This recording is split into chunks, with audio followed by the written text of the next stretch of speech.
میں اس وقت کھڑی شریف دربار پر موجود ہوں، اور اگر میں آپ سے میاں محمد بخش رحمۃ اللہ علیہ کا اگر تعارف جاننا چاہوں تو کیا ہوگا؟ جی بسم اللہ الرحمن الرحیم. سب سے پہلے بابر بھائی آپ کا شکریہ تشریف آوری کا. Thank you. ایک بار پھر بڑے عرصے کے بعد ہم اکٹھے ہوئے ہیں، اور بڑا اچھا آپ کا یہ انشاءاللہ پوڈ کاسٹ کا سلسلہ آپ نے شروع کیا. اللہ مزید برکت عطا فرمائے. جزاک اللہ. میاں محمد بخش جی صوفی پوئٹ ہیں، قادری سلسلے کے ہیں. 1830 عیسوی میں کھڑی شریف میں پیدا ہوئے، 1246 ہجری میں، اور آپ کا جو وصال ہے وہ 1907 میں ہے، 1324 ہجری میں، اور ایج آپ کی جو ہے وہ 77، اور کتابیں آپ نے جو ہے وہ تقریباً 37-38 کے قریب آپ نے لکھی ہیں، جن میں مشہور زمانہ آپ کی کتاب سیف الملوک ہے. اور میاں محمد بخش جو ہے خانقاہ کھڑی شریف میں پیدا ہوئے، اور میاں صاحب کی جو پیدائش ہے وہ دمڑی ولی سرکار رحمۃ اللہ تعالیٰ علیہ کے جو سجادہ نشینان تھے اس خانوادہ کے اندر میاں صاحب رحمۃ اللہ تعالیٰ علیہ پیدا ہوئے ہیں. اور میاں صاحب کے جو والد ہیں حضرت میاں شمس الدین رحمۃ اللہ تعالیٰ علیہ، وہ دمڑی ولی سرکار کے 5ویں سجادہ نشین تھے. اور اسی طرح پھر میاں صاحب کے دادا اور پھر میاں صاحب کے پردادا. کھڑی شریف کا جو سلسلہ ہے اس کا آغاز پیرا شاہ غازی سے ہے. تقریباً 350 سال پر ہماری یہ تاریخ محیط ہے، اور میاں صاحب تقریباً دمڑی ولی سرکار کے 150 سال کے بعد کھڑی شریف میں پیدا ہوئے ہیں. جی. اور جو اس خانقاہ کے پہلے سجادہ نشین تھے وہ دمڑی ولی سرکار کے حکم کے مطابق، پیرا شاہ غازی کے متعلق بھی میاں صاحب اپنی کتاب میں لکھتے ہیں کہ آپ نے 2 شادیاں فرمائی تھیں. ایک زوجہ سے کوئی اولاد نہ تھی، جبکہ دوسری زوجہ سے آپ کے 2 بیٹے تھے، جی. جن میں سے ایک آپ کی خدمت میں آئے، اور آپ نے فرمایا کہ میرپور جائیں اور سراجہ مسجد کے پھول کھائیں. میری دمڑی اور مسلح کا وارث دین محمد ہے. وہ دین محمد جو ہیں وہ میاں محمد بخش کے سگے پردادا تھے. اور ابھی اس وقت میاں صاحب کے خاندان کے جتنے بھی لوگ یہاں کھڑی شریف میں مقیم اور آباد ہیں، یہ سارے کے سارے بشمول میرے، ہم حضرت بابا دین محمد رحمۃ اللہ تعالیٰ علیہ کی اولاد سے ہیں. جی. اور یہ دمڑی ولی سرکار کے پہلے جانشین اور پہلے سجادہ. جب میں یہاں پر پہنچا تو مجھے پتا چلا کہ یہاں پر کوئی بھی جو ہے سجادہ نشین نہیں ہے. ایسا کیوں ہے؟ جی بالکل، یہ اصل میں یہ ہے کہ ایک تو یہ ہے کہ دربار شریف جو ہے وہ محکمہ اوقاف کی پنجاب کے اندر بھی اور کشمیر کے اندر بھی وہ دربار محکمہ اوقاف کی تحویل میں، جہاں سے آمدن کا ایک ذریعہ ہے، جہاں سے ایک بہت بڑا ریونیو اکٹھا ہو رہا ہے. ٹھیک ہے. اور اسی طرح کھڑی شریف بھی ایسے ہی ہے. ہماری جو خانقاہ ہے یہ 1960s کے اندر جب یہ آرڈیننس پاس ہوا تو اسی دوران 1967 میں محکمہ اوقاف نے دربار کو اپنی تحویل میں لے لیا. اور یہ میرے دادا جی کا دور تھا، اور اس دور میں میرے نانا اور دادا چونکہ دونوں بھائی تھے. میرا میاں صاحب کے ساتھ جو تعلق ہے وہ ننیال ددیال دونوں طرف سے ہے. جی. تو اس دور کے پھر جو بزرگ تھے یہ سارے یہاں سے مائیگریٹ کر کے کوئی انگلینڈ چلے گئے یا امریکہ میں چلے گئے، وہاں پر جا کر کے مقیم ہو گئے. اور یہ دربار جو ہے پھر محکمہ اوقاف نے فلی اپنے کنٹرول میں لے لیا. اب آپ نے جو بات کی ہے، یہ دربار شریف پہ آپ نے پوسٹرز دیکھے ہوں گے جو دربار پہ لگے ہوئے ہیں کہ یہاں کوئی سجادہ نشین یا گدی نشین نہیں ہے. تو اس حوالے سے ہمارا ابھی اس وقت کیس جو ہے وہ کورٹ کے اندر بھی چل رہا ہے. اس کے حوالے سے میں ڈیٹیلڈ بات ابھی تو خیر میں نہیں کرنا چاہوں گا، لیکن البتہ یہ بات ضرور کہنا چاہوں گا کہ محکمہ اوقاف کی ڈومین میں یہ نہیں آتا کہ آپ کو کسی نے کوئی یہ رائٹ یا حق نہیں دیا کہ آپ کسی کو کہیں کہ بھئی یہ فلاں شخص بزرگوں کی اولاد ہے یا فلاں نہیں ہے، یا فلاں شخص سجادہ نشین ہے یا نہیں ہے. اگر ایسی کوئی بات ہے تو یہ ان بٹوین خاندان کے اگر کوئی آپسی کوئی اگر ان کا کوئی اختلاف ہے، ہمارے ہاں تو وہ بھی نہیں ہے. تو اگر یہاں خاندان کے اندر کہیں کوئی اختلاف ہو کہ بھئی ایک کہے کہ بھائی کہے کہ میں سجادہ نشین یا دوسرا، تو پھر کہیں کوئی بات کہی جا سکتی ہے، لیکن ایسی کوئی بات نہیں. اور محکمہ اوقاف کا کوئی ایسا رائٹ نہیں ہے. یہاں میاں صاحب کا خاندان مکمل یہاں پر مقیم اور آباد ہے، موجود ہے، اور یہاں کھڑی شریف کے رہنے والے ہیں. آج کے نہیں، 300 سال سے رہ رہے ہیں. زمینیں یہاں پر ہماری موجود ہیں، ہماری رہائشیں یہاں پر موجود ہیں، ہماری بزرگوں کی قبریں یہاں پر موجود ہیں.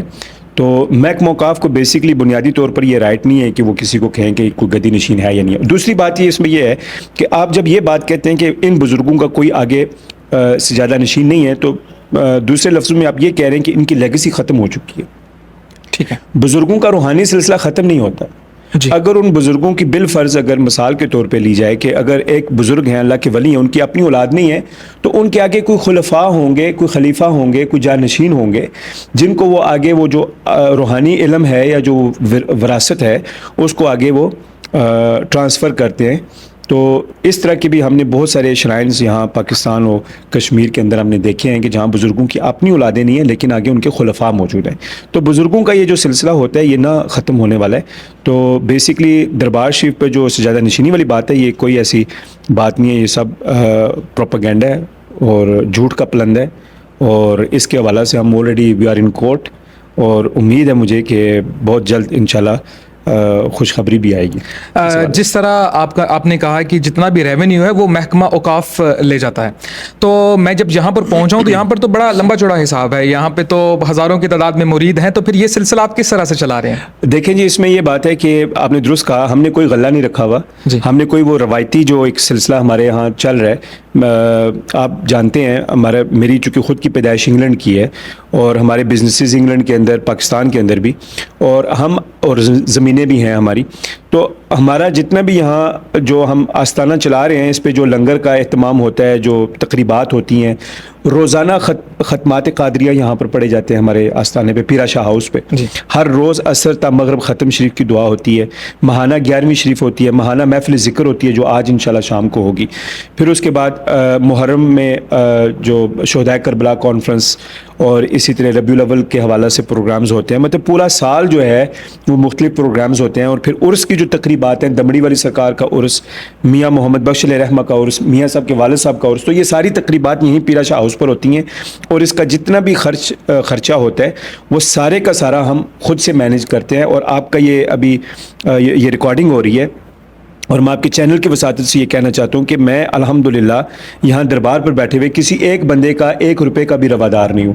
کوئی شخص یہ نہیں کہہ سکتا کہ پچھلے تقریباً 15 سال سے میں مستقل طور پہ یہاں دربار شریف پہ 15-16 سال سے بیٹھا ہوں، تو کوئی شخص آپ کو یہ نہیں کہہ سکتا کہ میرے حوالے سے کہ کوئی عرس کی تقریب کے لیے یا کوئی کسی اور مد میں دربار شریف کے نظام یا سلسلے کے لیے میں نے کسی سے کوئی پیسے مانگے ہوں کہ ہم نے آگے عرس کی تقریب کروانی اور آپ ہمیں پیسے دیں۔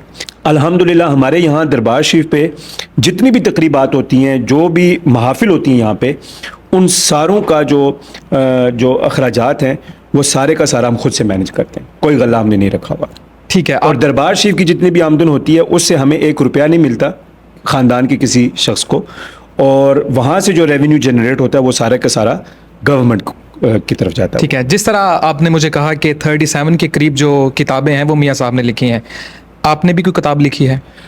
جی بالکل، میں نے 4 کتابیں میں نے الحمدللہ لکھی ہیں۔ ابھی ریسنٹلی میں نے آفتاب کھڑی کے نام سے کتاب لکھی ہے جو حضور عارف کھڑی کی سوانح حیات پر مشتمل ہے، اور یہ الحمدللہ یہ نہیں کہ میں نے لکھی ہے اس وجہ سے، تاریخی اعتبار سے بھی اگر دیکھا جائے تو یہ پہلی کتاب ہے جو میاں صاحب کی مستند اور مکمل سوانح حیات ہے، 650 صفحات پہ، اور اس کتاب کے اندر ویسے تو آپ کو بہت ساری کتابیں میاں صاحب کے حوالے سے مل جاتی ہیں جن میں ابتدائی صفحات پہ میاں صاحب کی پیدائش اور میاں صاحب کے جو ابتدائی حالات زندگی تھے ان کے حوالے سے ہوتے ہیں، اور باقی پھر ساری کی ساری کتاب سیف ملوک کے اشعار اٹھا کر پھر ان کی اپنی اپنی بساط کے مطابق ہر بندہ ان کی شرح اور تشریح کر رہا ہے، تو وہ پھر جتنی بھرتی آپ ڈالتے جائیں اور وہ وزن کتاب کا پھر بڑھتا جائے گا، تو اس طرح کی بہت ہیں۔ لیکن الحمدللہ میری جو ابھی ہم نے کتاب لکھی آفتاب کھڑی کے نام سے، یہ ٹوٹلی آل ان آل میاں صاحب کی سوانح حیات پر ہے، اور اس میں اشعار کی بھرتی نہیں ہے، یعنی کہ کوئی شعر، جیسے مثال کے طور پہ میاں صاحب کا ایک شعر ہے کہ لوئی لوئی پرلا کڑیے جے تو پانڈا پرنا شام پہ ہی بن شام محمد کر جاندی نے ڈرنا۔ اب اس ایک شعر کو آپ اٹھا کر اس پہ تو آپ ایک لمبا چوڑا مضمون لکھ سکتے ہیں، مطلب میں 20 صفحات جو ہیں وہ صرف اس ایک شعر پہ آپ لکھے جا سکتے ہیں، تو اس طرح کے مختلف اشعار اٹھا کے تو پھر وہ کتاب کو کمپائل کرنا اور پورا کرنا، تو الحمدللہ یہ جو کتاب ہے اس میں مکمل، یعنی کہ یہ نثر میں ہے، نظم میں نہیں ہے، ٹھیک ہے، اور اشعار بہت کم، جہاں مطلب ریلیونٹ اور ضرورت ہے وہاں پہ کچھ اشعار ہم نے استعمال کیے، ورنہ اس کتاب کے اندر آپ اندازہ کریں کہ میاں صاحب کا اٹھنا بیٹھنا اوڑھنا بچھونا، میاں صاحب کے جو کھانے میں آپ کیا پسند فرماتے تھے، میاں صاحب کے اٹھنے کے اوقات کیا تھے، سونے کے اوقات کیا تھے، وظائف کیا تھے، میاں صاحب کو کپڑا کس طرح کا پسند تھا، رنگ اس میں کون سا پسند تھا، ٹوپی جو میاں صاحب رکھتے تھے اپنے سر مبارک پہ، وہ ایک اسپیشل میاں صاحب ٹوپی تیار کرواتے تھے، جی، تو وہ کہاں سے، درزی میاں صاحب کے کون تھے، میاں صاحب کے لانگری کون تھے، میاں صاحب کے خدمت گزار کون تھے، میاں صاحب کے خلفاء کون تھے، میاں صاحب کی کن بزرگوں کو میاں صاحب نے روحانی فیض دیا، کن سے لیا،